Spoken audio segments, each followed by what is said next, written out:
नमस्कार दोस्तों, कैसे हो आप सब। उम्मीद है आप सब अच्छे होंगे और अपनी तैयारी को बड़े अच्छे ढंग से कर रहे होंगे। आज हम आपके सामने लेकर आए हैं एक और वीडियो, और ये वीडियो भी हमारी भारत के भूगोल से है। भारत के भूगोल से पहले हमने आपको 4 क्लास करा दी हैं। आज की हमारी 5वीं क्लास हो जाएगी, और इस 5वीं क्लास में भी हम आपको वो सब क्वेश्चन कराएंगे जो बार बार आपकी परीक्षाओं में पूछे जाने वाले प्रश्न हैं।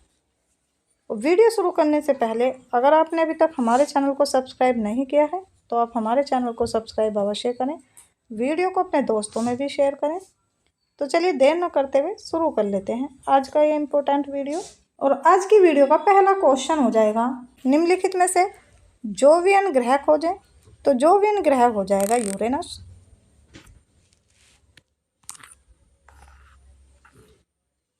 सौर परिवार का सबसे बड़ा ग्रह है, तो सौर परिवार का सबसे बड़ा ग्रह है बृहस्पति ग्रह।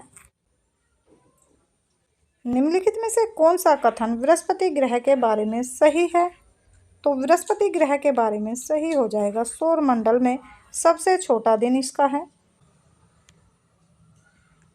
निम्न में से किस ग्रह के सबसे अधिक प्राकृतिक उपग्रह हैं। तो प्राकृतिक उपग्रह हो जाएंगे शनि। निम्नलिखित में से कौन सा आंतरिक सौर मंडल में स्थित एकमात्र बौना ग्रह है। ये बौना ग्रह है प्लूटो।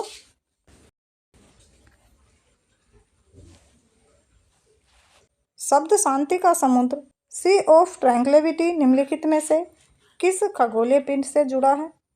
तो ये जुड़ा है चांद से। सौरमंडल की उत्पत्ति से संबंधित इनमें से कौन सा सिद्धांत सही ढंग से मेल खाता है। तो ये मेल खाता है ज्वारीय हाइपोथेसिस, जेम्स जीनस और हेरोल्ड जेफरी। निम्नलिखित में से कौन सा ग्रह पृथ्वी की अपेक्षा आकार में छोटा है। तो पृथ्वी की अपेक्षा आकार में छोटा है शुक्र ग्रह। सूर्य का दीप्तिमान आमुख जिसे हम देखते हैं क्या कहलाता है। तो ये कहलाता है प्रकाश मंडल। नासा के अनुसार सूर्य के बाद पृथ्वी के निकटतम सितारा कौन सा है।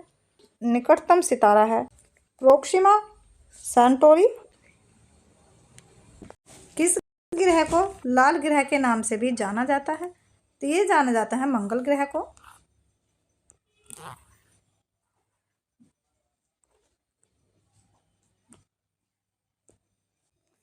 सबसे अधिक चमकीला ग्रह कौन सा है। तो सबसे अधिक चमकीला ग्रह है शुक्र ग्रह। जिस ग्रह पर सबसे अधिक विलय है वह है, तो विलय ग्रह हो जाएगा शनि ग्रह।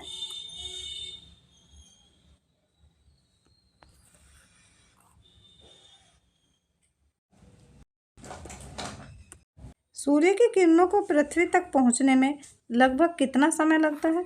सूर्य की किरणों को पृथ्वी तक पहुंचने में लगता है लगभग 500 सेकंड। निम्न में से कौन सा ग्रह आंतरिक ग्रहों की श्रेणी में नहीं आता। तो आंतरिक ग्रहों की श्रेणी में नहीं आता वरुण ग्रह। पृथ्वी पथ पर सूर्य की परिक्रमा करती है, तो ये करती है अंडाकार। हानिकारक यूवी पराबैंगनी किरणों से हमारी रक्षा करने के लिए वायुमंडल की निम्नलिखित परतों में से किसमें ओजोन परत मौजूद है। तो ओजोन परत मौजूद है समताप मंडल में। पृथ्वी की पपड़ी का प्रमुख अंश मुख्य रूप में किससे घटित होता है। तो ये घटित होता है ऑक्सीजन और सिलिकॉन से।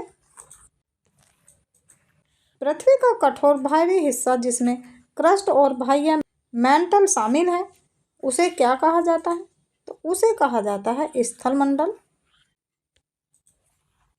निम्नलिखित में से किन चट्टानों में स्तरों में खनिज विक्षेपित तथा संचित होते हैं। तो ये संचित होते हैं अवसादी चट्टानों में।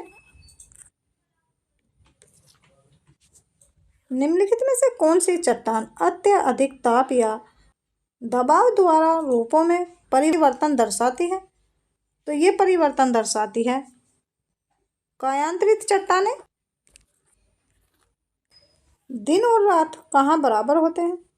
तो दिन और रात बराबर होते हैं विषुवत रेखा पर। किस वर्ष उन तिथियों को क्या कहते हैं जिसमें दिन और रात की लंबाई में अंतर सर्वाधिक होता है? तो ये सर्वाधिक अंतर होता है संक्रांति में। 1 डिग्री अक्षांश कितने किलोमीटर को दर्शाता है? तो 1 डिग्री अक्षांश दर्शाता है, तो ये दर्शाता है 111 किलोमीटर को। पृथ्वी का अर्धव्यास कितना है?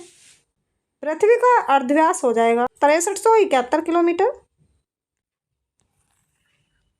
पृथ्वी का विषुवतीय व्यास है, तो पृथ्वी का विषुवतीय व्यास 12,756 किलोमीटर। 1 घंटे के समांतर में देशांतरीय दूरी होगी, तो देशांतरीय दूरी होगी 15 डिग्री। वसंत विषुवा होता है, तो ये विषुवा होता है 21 मार्च को। तो वर्ष का सबसे लंबा दिन है, तो वर्ष का सबसे लंबा दिन है 21 जून। दक्षिण गोलार्ध में सबसे छोटा दिन है, तो दक्षिण गोलार्ध में सबसे छोटा दिन है 21 जून का।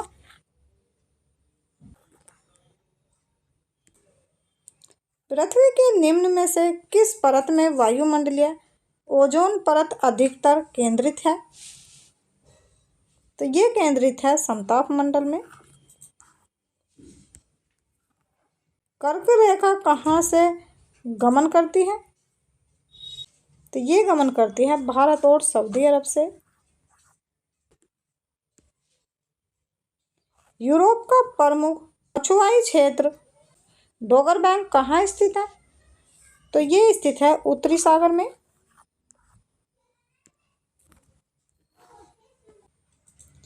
अंतर्राष्ट्रीय चावल अनुसंधान संस्थान कहाँ स्थित है? तो ये स्थित है मैनिला में। पटाका किस देश की मुद्रा है?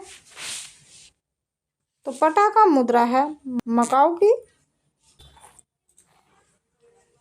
निम्नलिखित में से कौन सा जल डमरू मध्य है? भूमध्य सागर को अटलांटिक महासागर से जोड़ता है, तो अटलांटिक महासागर से जोड़ता है। जिब्राल्टर के जल डमरू मध्य, उस जल डमरू मध्य का नाम बताएं जो जावा सागर को हिंद महासागर से जोड़ता है। तो हिंद महासागर से जोड़ता है सुंडा जल डमरू मध्य। निम्न में से किस हिंद महासागर के सबसे गहरे बिंदु के रूप में जाना जाता है? तो ये जाना जाता है सुंडा ट्रेंच के नाम से। निम्नलिखित में से कौन सा पृथ्वी पर समुद्र तल से सबसे गहरा बिंदु है? तो सबसे गहरा बिंदु है मैरियाना ट्रेंच। लेक तुर्काना दुनिया की सबसे बड़ी रेगिस्तान झील है। यह दुनिया के निम्नलिखित में से किस देश में स्थित है? तो ये स्थित है केन्या में।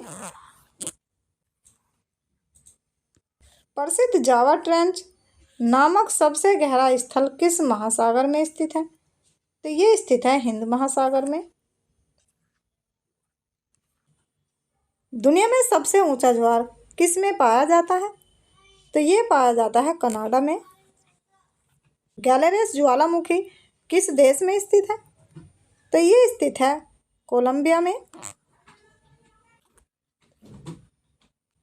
माउंट एटना जिसे यूरोप का सबसे सहक्रिय ज्वालामुखी माना जाता है, वह निम्नलिखित में से किस देश में स्थित है? तो ये स्थित है इटली में। हवाई ज्वालामुखी निम्नलिखित में से किसका उदाहरण है? तो ये उदाहरण है ढाल ज्वालामुखी का। समय सूर्य का निम्न में से कौन सा भाग दिखाई देता है? तो ये भाग दिखाई देता है फोटोस्फीयर। ग्रेट बैरियर रीफ एक है, तो ये है परवाल रचना। बाफिन द्वीप किस देश में स्थित है? तो बाफिन द्वीप स्थित है कनाडा में। निम्नलिखित में से कौन सा पदार्थ समुद्र जल से निकाला गया है? तो ये निकाला गया है बोरमीन।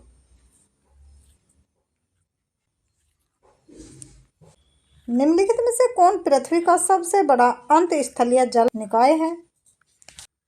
तो जल निकाय है तो ये है कैस्पियन सागर।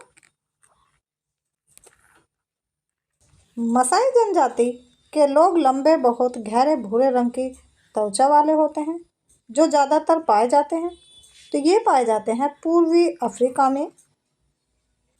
तो चलिए दोस्तों, आज का वीडियो यहीं समाप्त करते हैं। कल फिर मिलेंगे एक नई वीडियो के साथ। तब तक के लिए नमस्कार, जय हिंद।